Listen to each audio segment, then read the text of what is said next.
Hi, I'm Mia Quinn. Welcome to Sustainably Speaking. We're talking today with a true steward of the ocean, Doug Woodring. He's the founder and director of the Ocean Recovery Alliance. Also, he's one of the top 50 watermen of the world, and he's been inducted into the International Swimming Hall of Fame. We're also joined by my special guest co-host for the day, my colleague Stu Harris.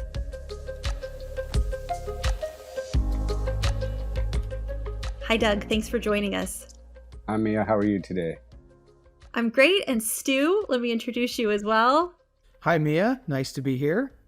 Well, it's great to have both of you. And I know you two have worked together before, so we're going to talk about that in a little bit as well. Doug, tell us a bit about yourself and about the Ocean Recovery Alliance and a little bit about what you do. Sure. So I'm American, but I've lived in Asia almost 30 years working here and set up Ocean Recovery Alliance as an NGO more than 12 years ago to protect a lot of different aspects of the ocean. When I first graduated from college, I went to Japan, and my first job there was one of the biggest fishing companies in the world as the first foreigner trading seafood. And I learned a lot about the scale and the scope of what the global fishing industry does and takes out of the water. And I said to myself, someday when I grow up, I'd love to slow that down a bit or protect it. And that's how it all sort of started. But it was always really about plastic pollution. Being in Asia, I can see a lot more trash in the water than you get in the West. And I do a lot of water sports. I'm a competitive outrigger paddler and a diver. And when you're in the water a lot, you see a lot of things on the top and under the water that the normal person doesn't necessarily recognize. And that's what really motivated me to do all of this. Tell us about sort of some of your major initiatives or what you're working on. Like, what are you focused on? When we started 12 years ago, ocean plastic was not a big topic at all globally. We established the Plastic Disclosure Project. What it is a methodology, probably the first in the world at the time, to allow companies and institutions to undertake a plastic footprint analysis and just get a baseline understanding of what they use, what they recover, how much recycled content they have, do they have alternatives? And that really gives you a good lens into your own operations. And that's viable today, because if you don't measure and understand your baseline of use and recovery, then it's very hard to know what to circulate. We also created an app that allows you to report trash hotspots anywhere in the world's waters called Global Alert. And it allows the community to be engaged. We don't need a lot of people, but a couple people per watershed or 1 mile length of creek is already enough to get good data in that watershed that, hey, there's a problem with a lot of stuff, either on the riverbank or flowing down the river. What kind of reports were you getting from that app? Well, it's mostly visual and metrics that people can tell the estimation of size based on football fields. If you do regular reporting over a season, then you can start to see trends where the plastic and the waste might be flowing out of that spot. And then it's up to stakeholders who do have some power in that community to do something. So it's pretty simple, but very, very effective, because when you visually see all these points on a map, it's much easier to have a discussion with people. Doug, one of the first times we met, one of the ways that we came together was your engagement with the business community. And I remember that you have a very different way of engaging between an environmental group and business.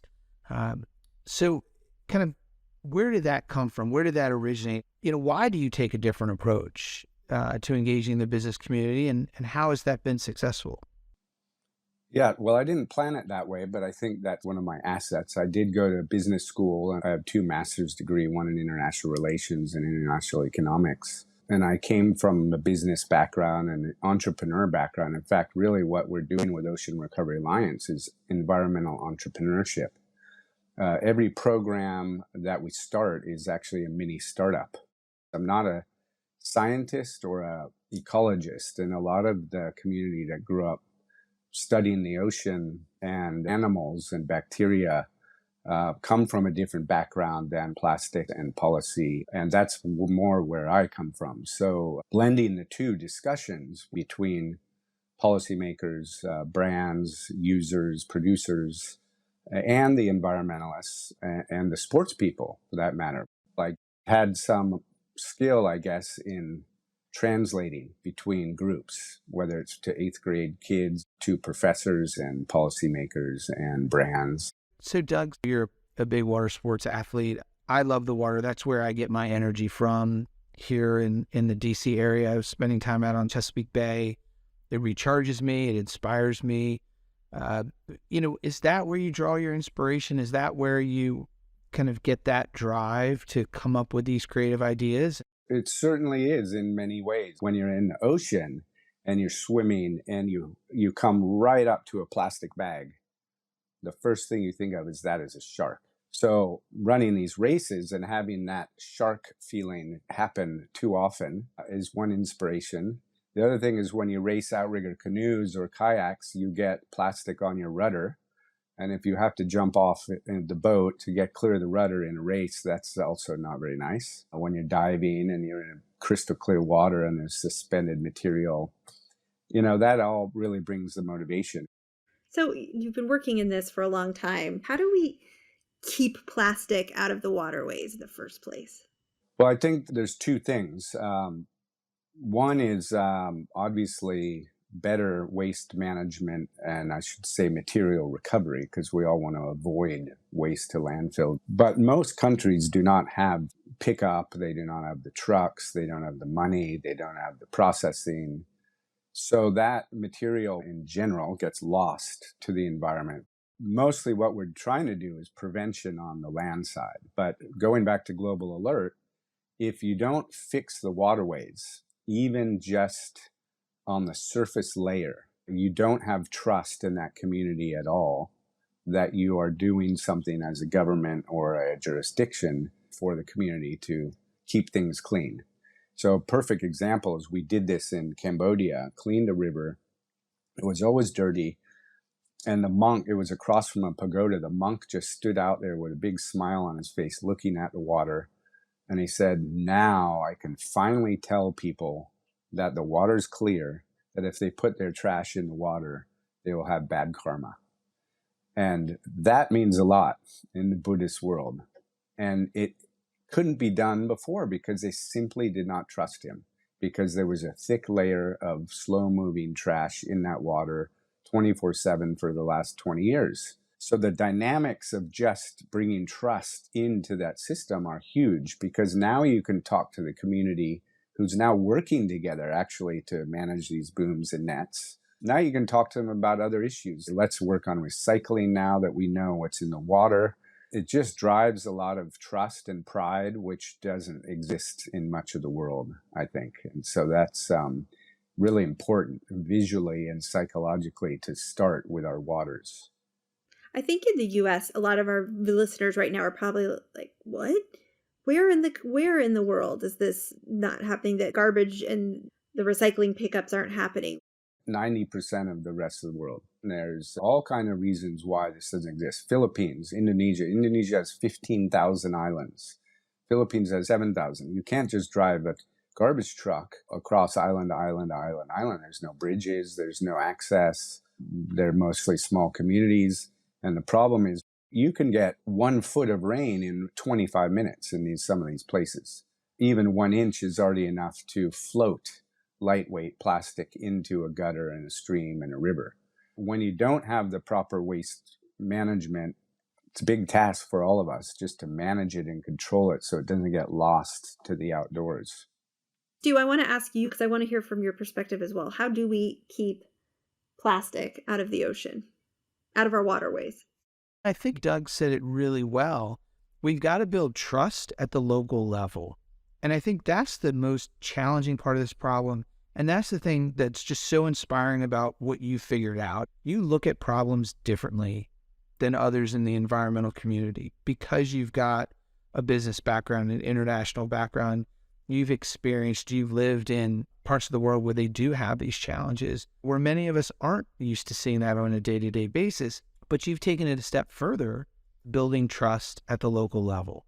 And building trust at the local level then builds up the community, and then trust builds on top of that. And it just builds this momentum toward a better environment. The question I wanted to ask you, Doug, there's talk right now, there are negotiations going on for a global agreement to address plastic pollution. And so this is an issue that the UN is bringing governments together to try to solve. And yet we know we've got to figure out how to build trust at the local level. So how do we get those two things to work together? National governments coming together to negotiate this legally binding agreement, and the monk being able to say to his community, the river is clean, you'll have bad karma if you pollute it. How do those two things come together? Yeah, that's a great question. And you've spurred on about 8 answers that I have to blend together. So I wanted to start with the monk in Cambodia, because what happened after we cleaned the river, not only did the monk say that you will have bad karma, but literally within a week, the local government put a fine on putting your garbage bag on the river side of the road. If we hadn't cleaned the river, they never would have initiated this fine and this incentive for the community. That's one thing. 2 of our villages that we work with created their own environmental committees, and they've now self-imposed a waste charging fee into their village, which has never ever happened because they never had waste removal. And they realized the benefit and get a truck to come. And now they're working as a team to at least get the stuff out of their waters, which is good for tourism and fishing. So when you build this trust and this pride, you can get this momentum happening. One of the things on the trust side that's really lacking globally, and you hear it in the press all the time, is that recycling does not work. And that is a super bad story for everyone. Because if you remove recycling as one of the main, very large options for scaled correction for plastic, if you just believe it doesn't work, all of the other alternatives out there are quite punitive, meaning they're for taxes, bans, alternatives, reuse. Those are fine, but they are not at all going to cover the inventory and the material that is out there today being used, which needs to be recycled. So we cannot shoot recycling in the foot. And if we can't tell the story as a city, as a government, as a municipality, as the waste recycling hauler, to show people really how it works and why it's working and how it could work better if you sorted better, then we have a super challenge. So that's one of the trust nodes we have to fix. What we promote is just to sort wet and dry. I believe the whole globe would benefit in one day with sorting by wet and dry, and probably recover 2 to 4 times the amount of material we recover today. Okay, what do you mean by wet and dry? Wet and dry just means take your plastic, paper, metal, glass, and get it in one bag that is not filled with anything wet and food related. What this does, it makes it so much easier to sort. So if you strip out the plastic from the organics, you have a much easier way to use organics, and therefore you don't have to send them to the landfill and they don't have to make methane. That's 23 times the savings on versus CO2. And you have much, much better plastic that is now much more easy to put into its 7 families and sort. So we're trying to do this at the village level and the smaller community level. And I believe this is the kind of stuff that needs to be brought into the UN plastic treaty discussions. We don't need big machines that go into a big city and do 2,000 tons a day. We need millions of smaller machines that can clean, grind, shred, densify material so it can get from a smaller community into the infrastructure of the next bigger aggregator and the next bigger market where it can then be processed properly and sold and used as a recyclate. And this comes also to the need for trade. If we don't have trade, all countries in the world would have to create their own circular economies domestically. And almost no one has the capacity and the money and the time to do that. It's a huge amount of replication. And I think that's not what we're aiming for in reducing plastic pollution globally. So we need to be able to move that material to the countries that can respectably and properly handle it in a justified and verified manner. I think the trade angle is really important. And maybe just to simplify it a little bit, there are small countries, and I know I visited a small African country a few years ago where they were collecting plastic bottles to be recycled. And they didn't have a recycling center on the island, but they had a big machine that would shred those plastic bottles into little bits. They would put those into a canvas bag, and then they would ship it to a country in Europe that would turn it into recycled plastic. But the issue is that if countries aren't allowed to send their shredded up plastic to someone who has the capacity, that big machine that can turn it into the little recycled plastic resin pellets, then it ends up getting burned or landfilled or in the environment or what have you. And so I know you've done a lot of thinking on this. I know you've done a lot of work on this. Maybe if you could just at a high level talk about the importance of that trade of plastic, of those used plastics, and how it can help small countries move their material to a hub where it can then get recycled. So the challenge we face with plastic pollution, a lot of people think it's all about technology. You need more machines, you need equipment, you need trucks. I would argue that at least 70% of it is psychological and sociological change, which goes back to this building trust and pride and sorting in a different way, wet and dry. With a change in psychology and proper management and bringing pride and trust to the local communities, getting the feedstock from the global south to the north who needs it. And so there's a whole interesting dynamic here that could really work if we use that treaty to start thinking about a change in collection and sorting. Because if we can do that, then we can get our hands on the feedstock. I have to say, I wasn't, the last thing I would have expected for this conversation to end up around, and the main theme is trust. Yeah, I see it and hear it all the time. So Doug, as we look ahead, and this is a huge problem to solve. It's such a big problem to solve. You've got the UN involved and local communities involved. What's the hope? What's that inspiration going forward? And from your experience in bringing business and the environmental community and governments together, is there hope? Is there an opportunity for us to succeed? Yeah, definitely. If you think about it, all trash and waste is left someone's hand before it became garbage. So everything is one hand away from a solution. And of course, people don't mean to litter. They just don't have the facilities and the capacities in the city or town to put that stuff in the right place and then have it get used because there's not a demand, there's no value. If we fix those things, we could have huge gains.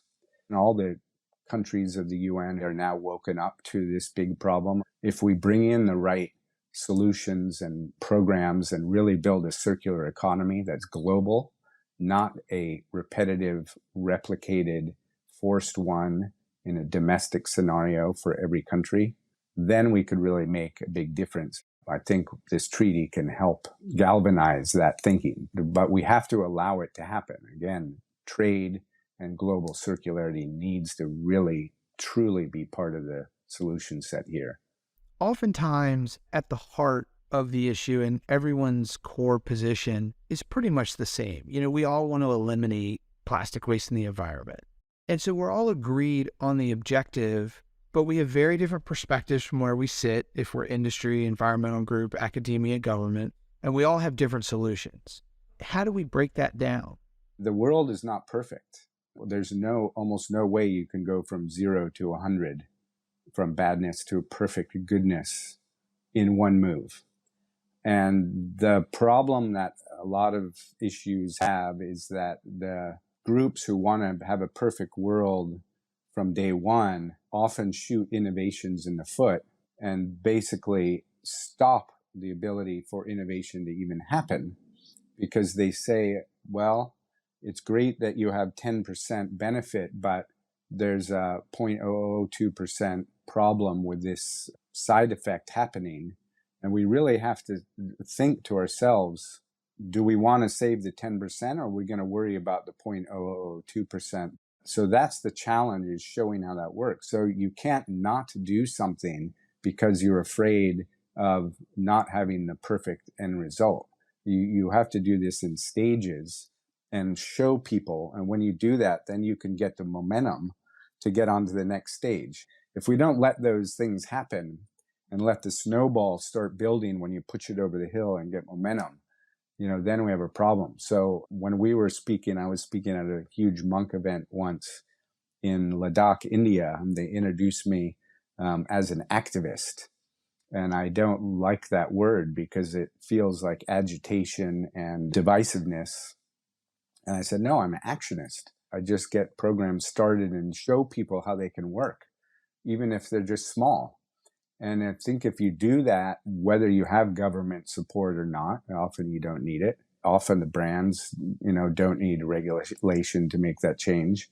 But you do it and you show that broader community that we just did this and it actually works. People are happy. And now we can expand it. We can grow it to the rest of the county or the rest of the village or the neighboring location. And I think we need sort of more of that kind of thinking and try not to be 100% perfect right out of the gates. I think that's one of our biggest problems and challenges, that we don't let that happen. Doug, it really sounds like something that I know my mom has told me as a former school teacher. We've got to meet people where they are. And it sounds like that's exactly what you're doing. You're figuring out ways to meet people where they are and to encourage innovation. And as that develops, then we end up solving the problem at a pace that matches, where a village, where a country is, rather than trying to make everyone fit to the same storyline. Yeah. And like I said, a lot of it is societal change of the manner in which you do it, not necessarily a big machine and equipment. And showing that can happen can make a huge difference in bringing those communities into a whole another frame of operations, if you will, and the way, in this case, the way that they collect and recover and use plastic. Doug, I want to be respectful of your time, but I want to ask one last question. What kind of, our listeners, they're listening and they're like, dang, I want to get involved. What can they do? Well, that's a great question. We're always thinking about macro cross-border impact, not just my river, my creek. How do we do it? So if we're going to do it here, it can be done in Nigeria, it can be done in Iceland, it can be done in Brazil. All of our programs are replicable. We're always looking for good partners and trusted partners. I do want to just say global alert. It's like Waze for traffic. Anyone in the world can use it, but we don't have the access to every watershed manager. So it's not as if there's some magic alert. We'll go to the Minister of Tourism or Minister of Sewage in any given place. It's up to the local community to put two and two together and say, we're reporting on this. Here's our map. You can look at it, Mr. Rotary Club, Mr. University, Mr. Government, Mrs. NGO, corporate. Help us. We're going to report on it, but let's work together to manage that. So we always need funding. I don't like asking for money, but we always need it because how long is a piece of string? The more resources we have, the more we can scale some of these things and show replicability into new villages and new towns in other countries. And I think that's what the world needs, is showcasing jurisdictional change, not just little pilot programs, not just little tests in a small place. You need to show that an entire community, even if it's just 500 people or 200, they all did this change and it works. Now let's do it in 1,000 people village. Now let's do it in the 5,000 person town. And we need more case studies like that, not just for plastic, but other things too. And so all hands on deck, and any resources like that, corporate engagement. If you have 100,000 staff around the world in 80 cities, imagine what you could do in the watersheds in the location where all your employees are around the world. So all of these are easy for people to use, actually, if they want to.